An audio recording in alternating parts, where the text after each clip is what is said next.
अब तक जीवत्व शक्ति, चिति शक्ति, दर्शी शक्ति, ज्ञान शक्ति, सुख शक्ति, वीर्य शक्ति और प्रभुत्व शक्ति, सात शक्ति का वर्णन हुआ है। अब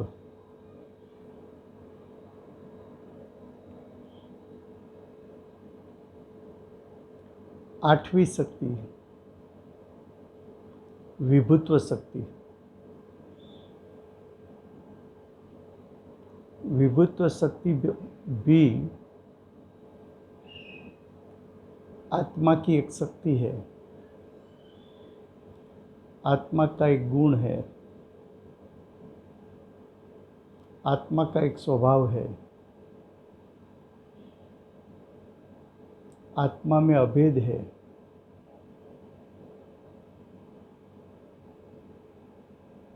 विभुत्व शक्ति गुण होने से आत्मद्रव्य के पूरे भाग में व्यापी हुई है।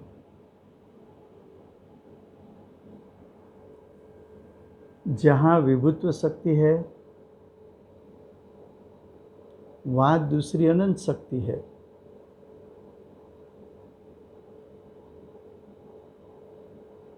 जिस प्रकार एक ही रूम में, एक ही खंड में 50 भिन्न भिन्न स्वभाव के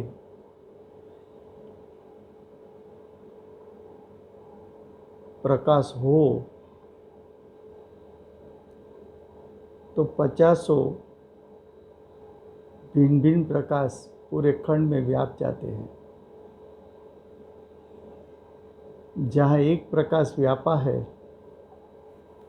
वहीं दूसरी जगह, वही स्थान में उन 50 और प्रकाश व्यापे हुए हैं। फिर भी जिस लाइट का जिस प्रकाश है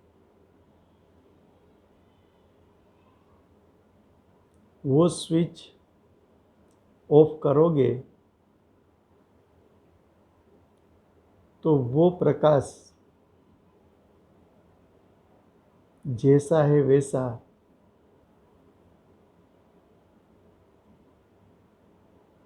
प्रकाश फिर से वापस चला गया। जब 50 प्रकाश में सभी प्रकाश एक क्षेत्रावगा संबंध में थे, फिर भी एक प्रकाश दूसरे प्रकाश रूप नहीं होता।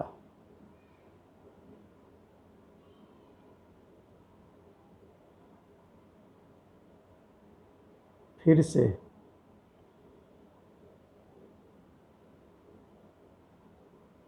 एक खंड में भिन्न भिन्न रंग की 50 लाइट चालू कर दीजिए। 50 लाइट पूरे खंड में अपना अपना प्रकाश फैलाकर बैठी है।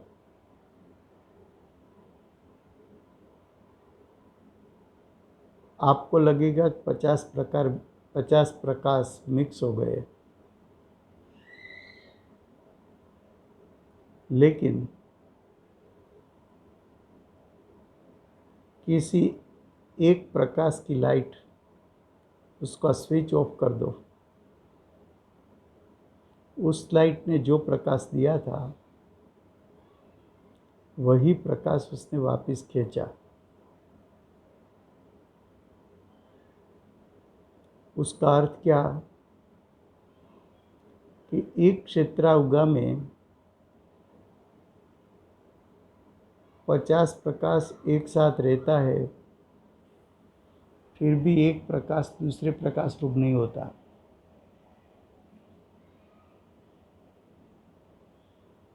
उसी प्रकार आत्मा के स्वक्षेत्र में अनंत शक्ति भिन्न भिन्न स्वभाव की व्यापी हुई है।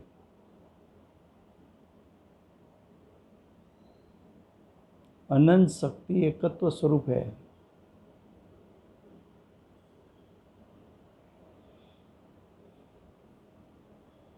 अनंत अनंत शक्ति सभी आत्मा के असंख्यात प्रदेश में व्यापी हुई, फिर भी एक शक्ति दूसरी शक्ति रूप नहीं हो सकती।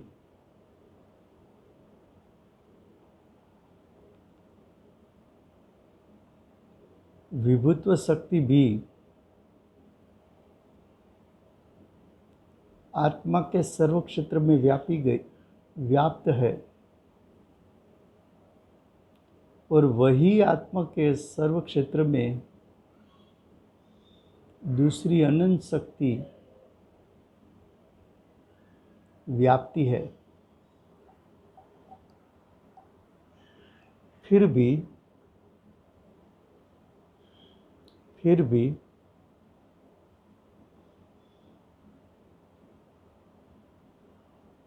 एक शक्ति दूसरी शक्ति रूप नहीं होती। एक शक्ति के परिणाम दूसरी शक्ति के परिणाम रूप नहीं होता।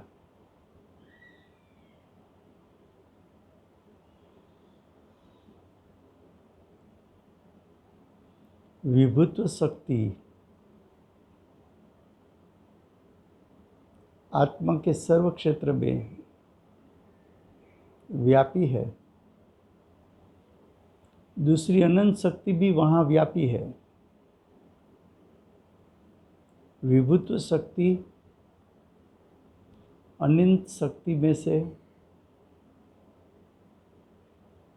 किसी भी एक दूसरी शक्ति का कार्य नहीं कर सकती, और अन्य अनंत शक्ति में से एक भी शक्ति ऐसी नहीं है विभुत्व शक्ति का कार्य कर सके।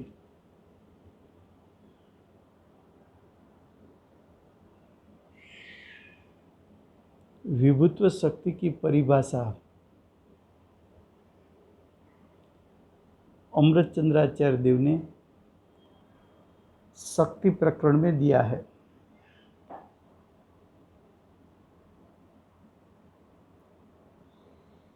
तो विभुत्व शक्ति की परिभाषा सर्व भावों में व्यापक, सर्व भावों में व्यापक, सर्व भाव का अर्थ है आत्मा की अनंत शक्ति में व्यापक, अनंत शक्ति में विभुत्व शक्ति व्याप गई।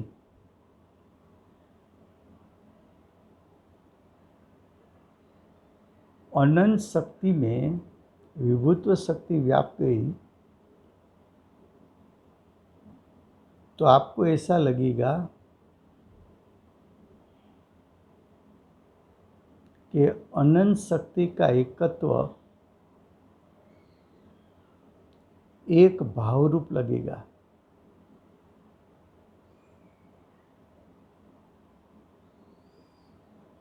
आपको अनंत गुणात्मक सत्ता लगेगी,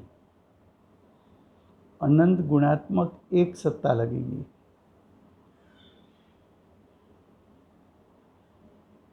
जैसे ज्ञान सर्वशक्ति में व्यापा है,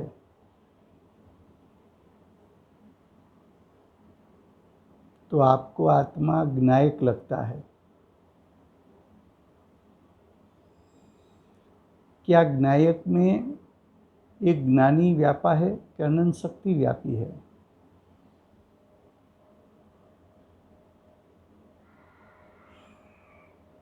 तो क्या आत्मा में व्यापी है अनंत शक्ति।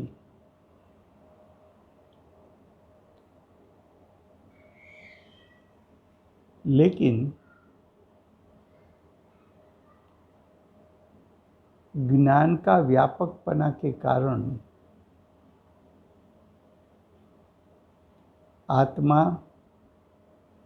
अनंत शक्तिवान, स्वपर प्रकाशक एक रूप लगता है।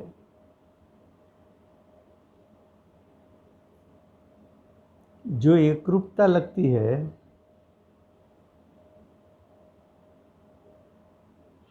वो विभुत्व शक्ति का कार्य है।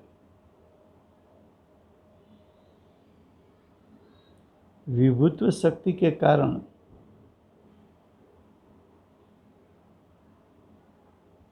सर्व अनंत शक्तियों में व्यापक एक भाव रूप, एक रस रूप विभुत्व शक्ति,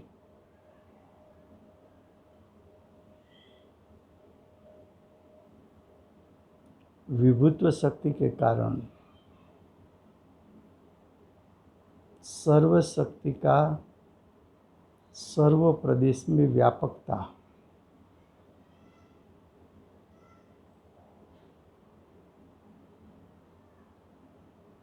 जो भावों की व्यापकता हुई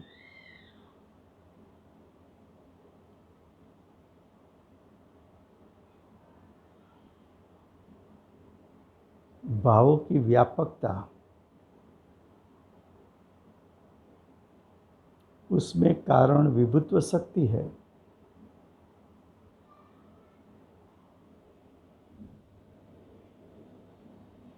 द्रव्य में अनंत शक्ति व्याप्ति है, फिर भी वस्तु का स्वरूप एक रूप लगता है।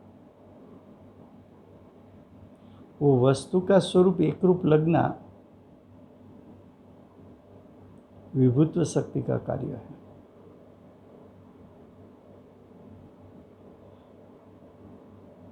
निमित्त नैमित्तिक संबंध से देखो तो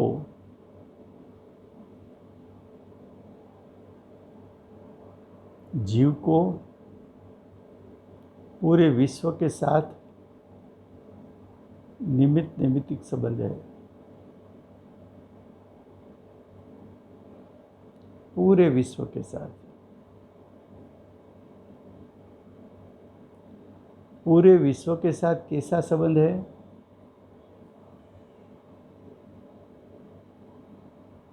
तो कि एक तरफ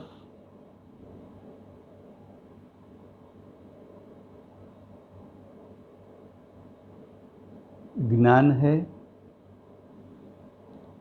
दूसरी तरफ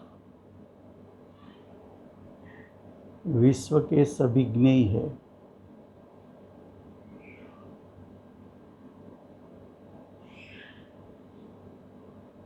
विश्व के सभी ज्ञेयों अपने ज्ञेयत्व के कारण जनाने का स्वभाव होने के कारण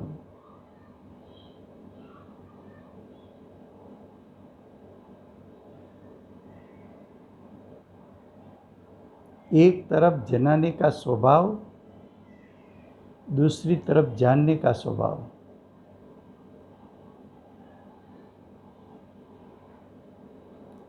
एक तरफ जानने वाला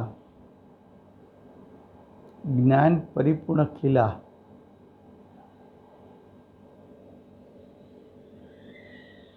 वो ज्ञान को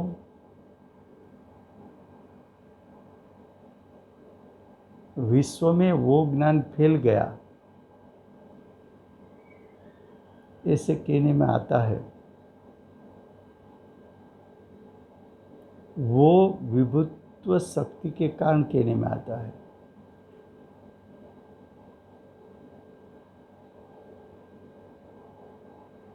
ज्ञान पूरे विश्व में फैल गया, उसका अर्थ क्या?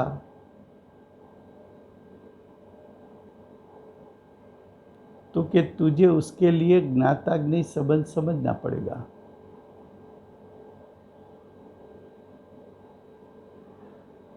यहाँ बताना है विभुत्व शक्ति,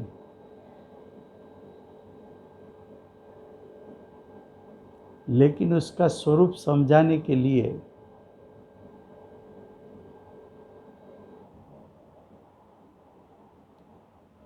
ज्ञान और ज्ञेय के बीच में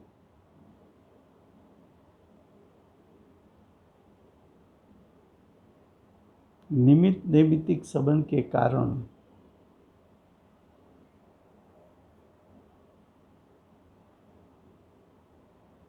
ज्ञाताग्नि संबंध के कारण दिखा सकते हैं। कैसे? कि ज्ञान एक तरफ परिपूर्ण खिल गया तो केवल ज्ञान प्रकट हुआ, दूसरी तरफ सभी द्रव्यों में प्रमेयत्व नाम का गुण है। प्रमेयत्व गुण सामान्य गुण है, तो सभी द्रव्यों में है। प्रमेयत्व गुण का कार्य जो द्रव्य का जो प्रमेयत्व गुण है वो द्रव्य का संपूर्ण स्वरूप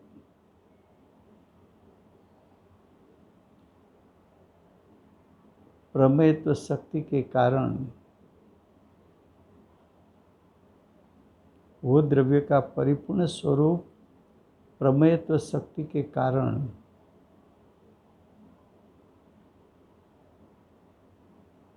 परिपूर्ण स्वरूप जनाना,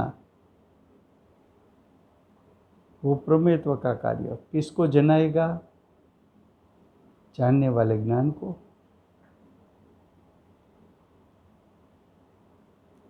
प्रमेयत्व ज्ञान को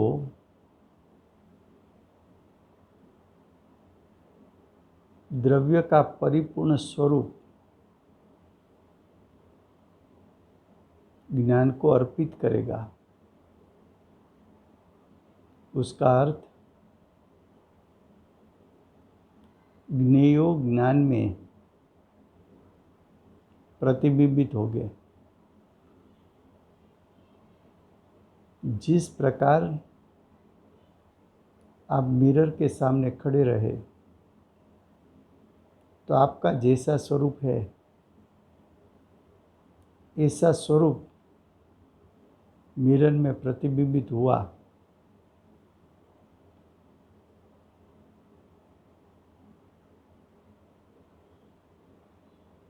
ज्ञान ने आपके स्वरूप को झील लिया।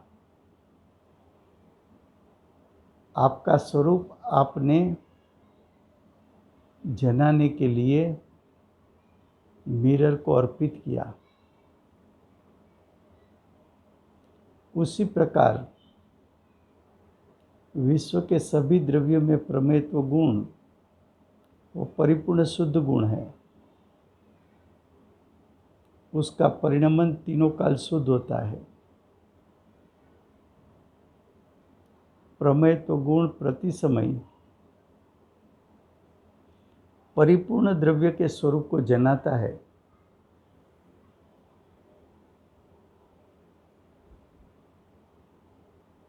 तो प्रमेयत्व गुण ने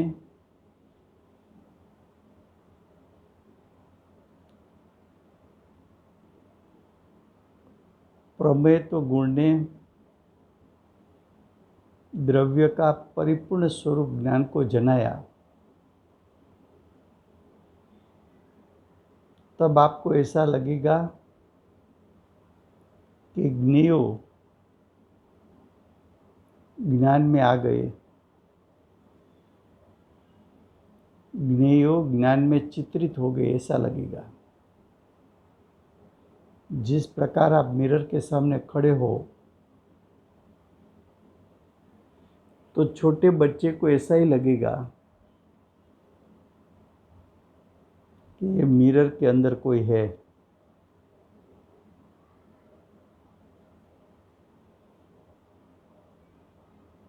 आपका जैसा स्वरूप है ऐसा स्वरूप मिरर ने प्रतिबिंबित किया।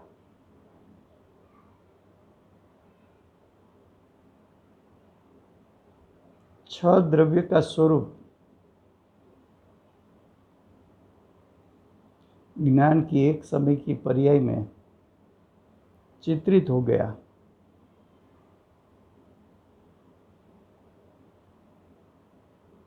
ज्ञान आत्मा के असंख्यात प्रदेश से उत्पन्न हुआ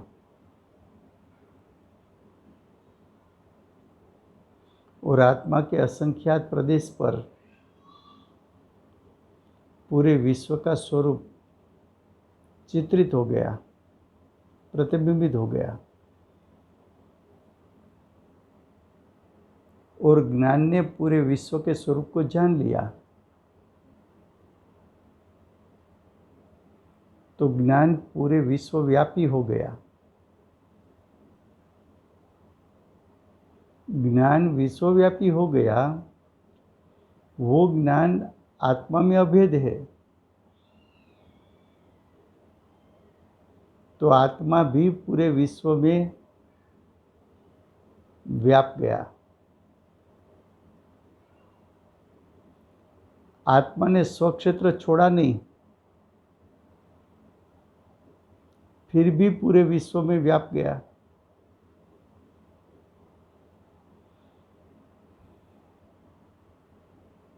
ऐसा व्यापकपना,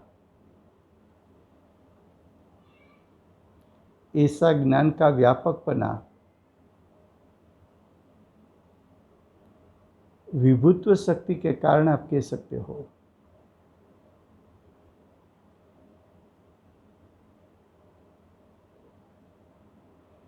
जब आपको लगे कि पूरा विश्व ज्ञान में आ गया, फिर भी विश्व के सभी पदार्थों ने अपना स्थान छोड़ा नहीं, अपना द्रव्य क्षेत्र कालभाव छोड़ा नहीं। ज्ञेयों ने अपना स्वरूप ज्ञान को दिखा दिया, फिर भी अपने द्रव्य क्षेत्र कालभाव से बाहर निकले नहीं। ऐसा विचित्र कार्य, विशेष कार्य जो दिखने में आता है, आपको ऐसा लगेगा कि क्या आत्मा विश्वव्यापी हो गया?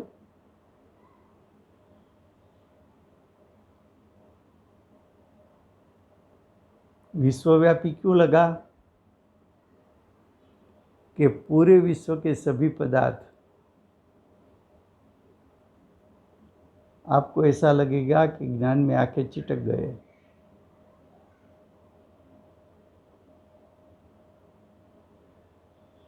विश्व के सभी पदार्थ ज्ञान में कंडारा हो ऐसा लगेगा।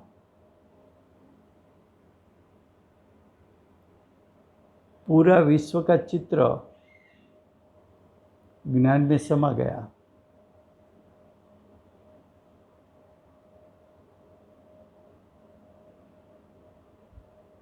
विभुत्व शक्ति निश्चय से अपने आत्मा के सर्व प्रदेश में और आत्मा के सर्व प्रदेश में जो अनंत शक्ति है, वहाँ विभुत्व शक्ति व्याप कर सभी शक्ति को एक भाव रूप उसका स्वरूप लगे, एक भाव रूप। आपको भेद दिखने में ना आए।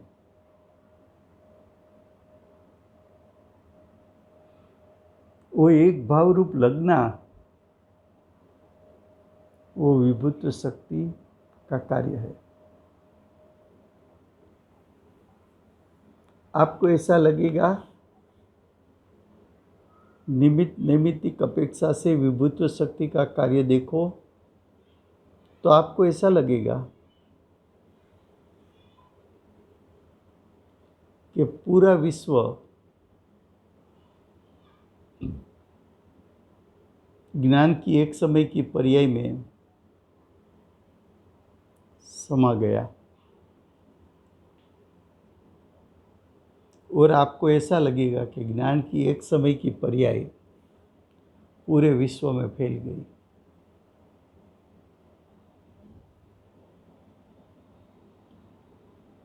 ज्ञेय पदार्थों ने अपना द्रव्य क्षेत्र कालभाव नहीं छोड़ा, फिर भी आत्मा के क्षेत्र में चित्रित हो गए। विश्व के 6 पदार्थों ने अपना द्रव्य क्षेत्र कालभाव छोड़ा नहीं, फिर भी आपको ऐसा लगता है कि विश्व के सभी द्रव्य ज्ञान की पर्याय में चिटक गए, ज्ञान की पर्याय में चित्रित हो गए।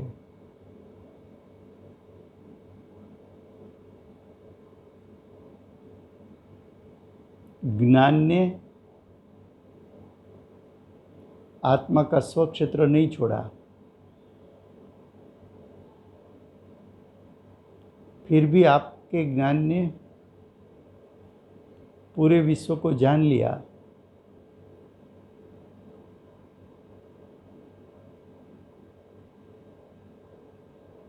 पूरे विश्व को जान लिया, इसलिए कहा गया कि ज्ञान पूरे विश्व में फैल गया। जैसे हम कभी कभी बोलते हैं ना कि मेरी नज़र पूरे खंड में घूम चुकी। आपकी नज़र पूरे खंड में घूम चुकी, उसका अर्थ क्या? तो आपके ज्ञान ने खंड में रही हुई सभी चीज को जान लिया। क्या आपका ज्ञान रूप परिणाम पूरे खंड में फैल गया था? ऐसा तो हुआ नहीं। ऐसा तो हुआ नहीं।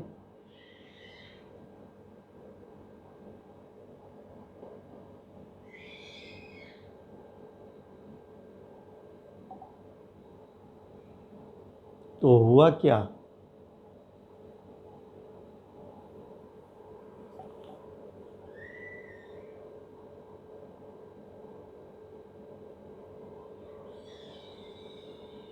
आपको ऐसा लगेगा, ऐसा क्यों लगेगा कि ज्ञान विश्वव्यापी हो गया?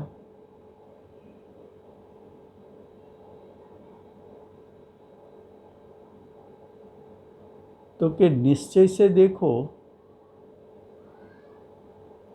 तो विभुत्व शक्ति आत्मा के सर्व प्रदेश में व्यापी हुई है।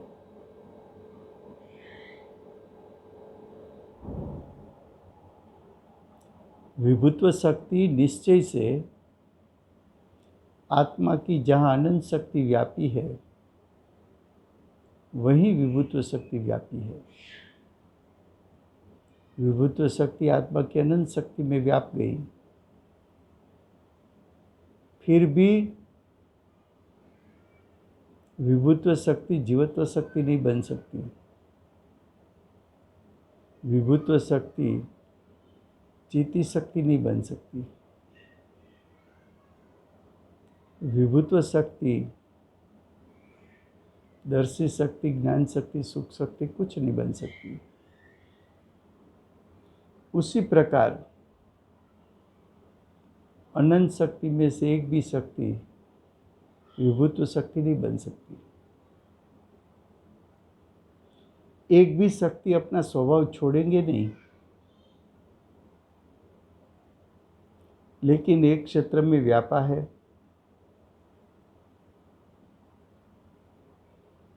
अनंत गुणात्मक है,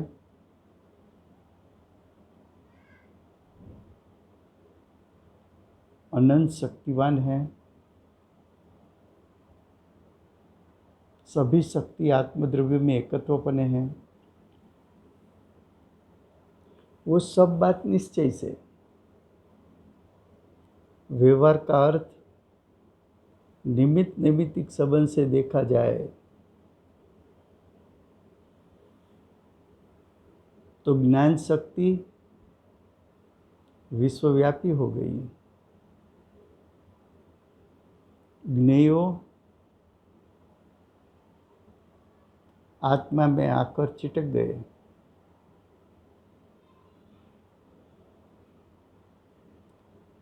आत्मा को विश्वव्यापी कहा। क्या आत्मा विश्वव्यापी है? क्या आत्मा आलोकाकाश में व्याप सकता है?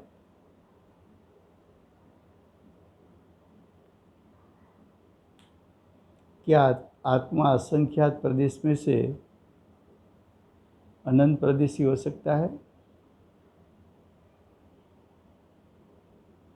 क्या आत्मा की शक्तियाँ आत्मा का स्वक्षेत्र में से बाहर निकल सकती है?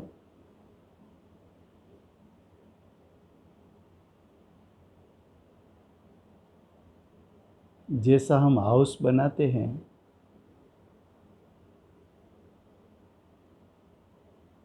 तो उसकी जो बालकनी होती है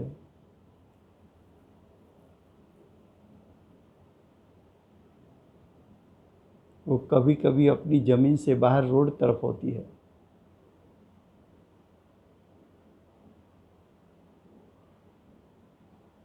तीन फुट बाहर, 4 फुट बाहर, 6 फुट बाहर।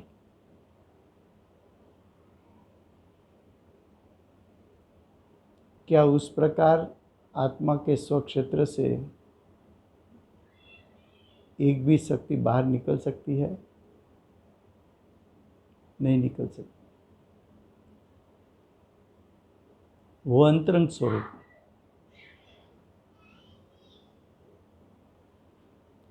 लेकिन निमित्त नैमित्तिक संबंध से ऐसा कहने में आएगा कि आत्मा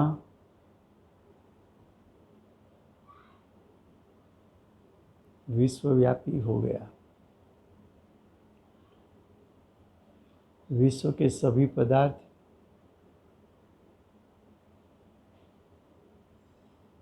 आत्मा में आकर बैठ गए।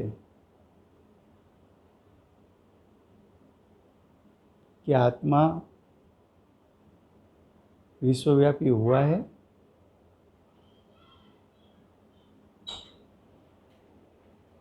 क्या विश्व के पदार्थ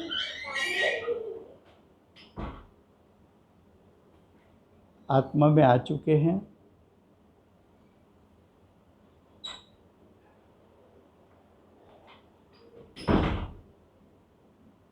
तो ऐसा कभी नहीं हो सकता।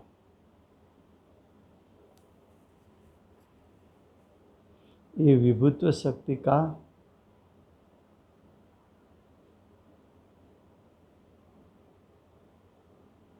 विभुत्व शक्ति के कारण ज्ञान आत्मा में रहकर पूरे विश्व को जान लिया।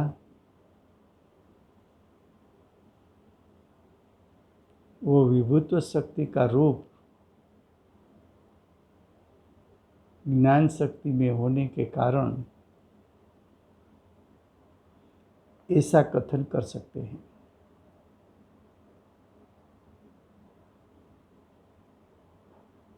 ऐसी विभुत्व शक्ति उसकी महिमा करके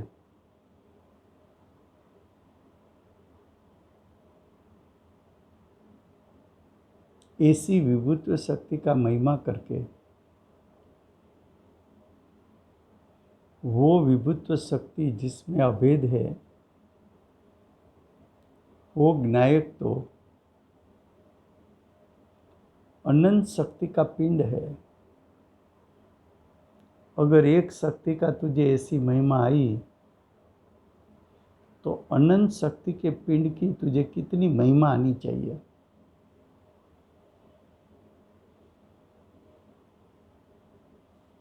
वो अनंत शक्ति का पिंड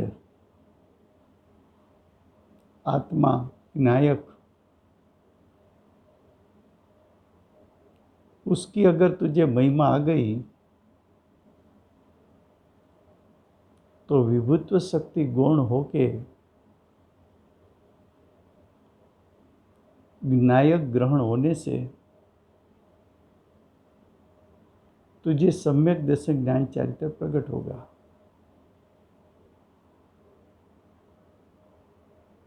विभुत्व शक्ति एक शक्ति है,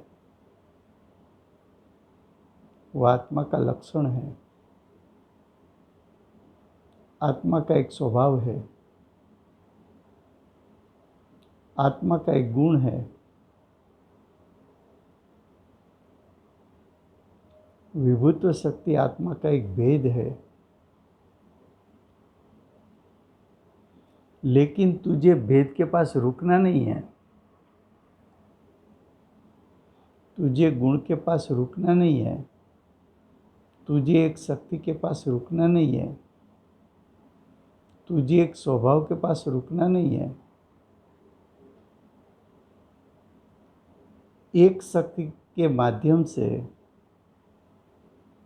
शक्तिवान ऐसा ज्ञायक ग्रहण कर ले, एक स्वभाव के माध्यम से अनंत स्वभाववान ज्ञायक को ग्रहण कर ले।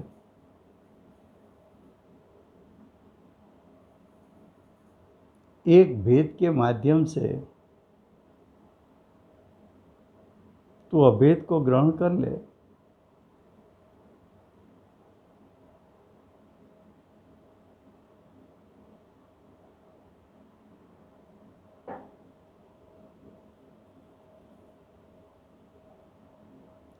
प्रयोजन तो क्या है शक्ति का?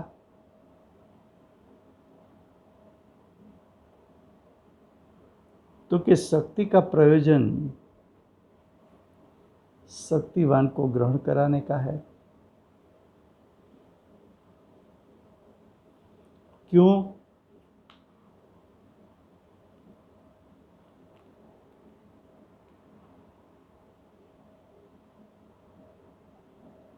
तो कि तुझे सम्यक दर्शन ज्ञान चारित्र प्रकट करना है, तुझे मोक्ष मार्ग प्रकट करना है, तुझे मोक्ष प्रकट करना है, तो ज्ञायक में लीन नहीं होगा तब तक ये हो नहीं सकता।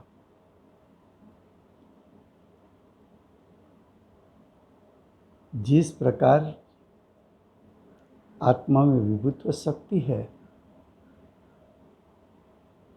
उसी प्रकार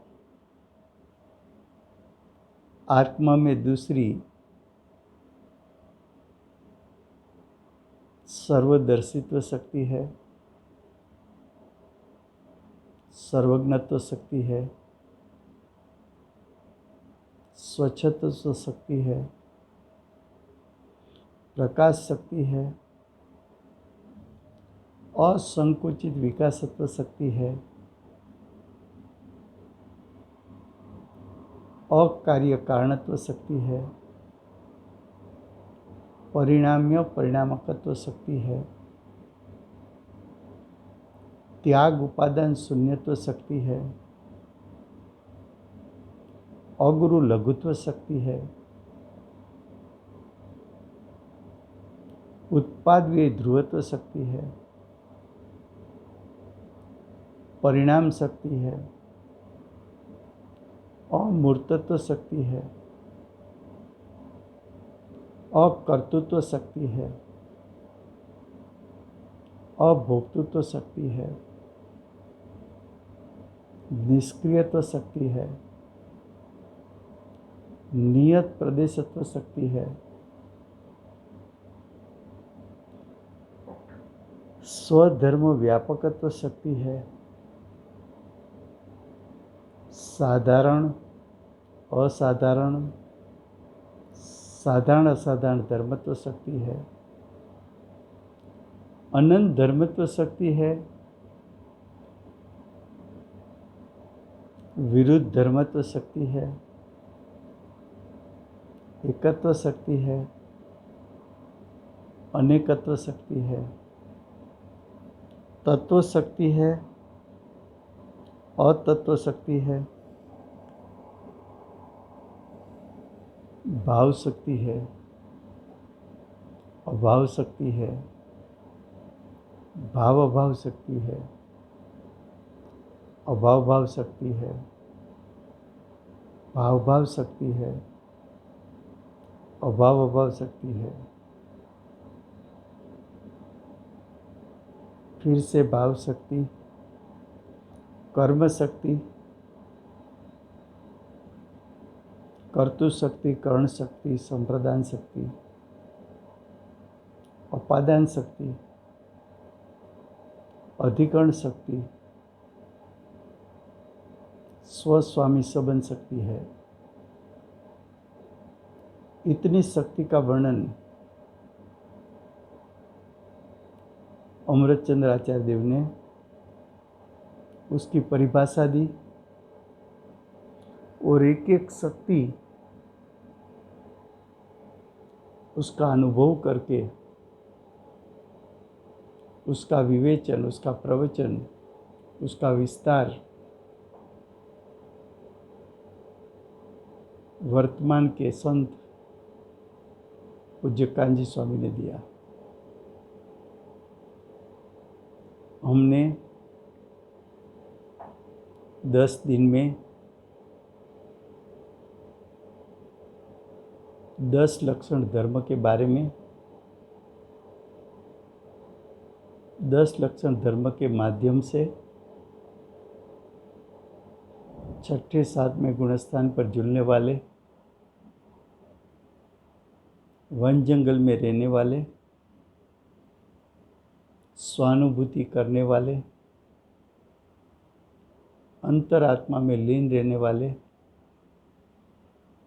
अतीन्द्रिय ज्ञान, अतीन्द्रिय सुख के भोगी, ऐसे मुनिवर का वर्णन किया। अगर हमारे क्षोभसम में कोई गलती रह गई हो तो कुनकुंदाचार्य से पर्यंत आज तक जितने आचार्य हुए उसकी हम क्षमा याचना करते हैं। सम्यक चारित्र का स्वरूप हमें पूज्य गुरुदेव कांजी स्वामी और उसकी शिष्या पूज्य बेनश्री उसके सानिध्य से सीखना मिले। उसने जो भाव बताया वो भाव बताने की हमने कोशिश की। शायद उसमें कोई गलती रह गई हो तो हम पूज्य गुरुदेव और पूज्य बेनश्री की भी क्षमा याचना करते हैं। हमने समयसार का पूरा हार्द संक्षिप्त में समझाकर परिशिष्ट के साथ लिंक किया। वो समझाने की कोशिश हमारा क्षोभ अनुसार प्रामाणिकता से की है। फिर भी कोई गलती रही हो तो कुनकुंदाचार्य देव और अमृतचंद्राचार्य देव की हम क्षमा याचना करते हैं। हमने पहले कहा था कि 47 शक्ति का विषय करीबन 100 घंटे का है। फिर भी धीरज रख के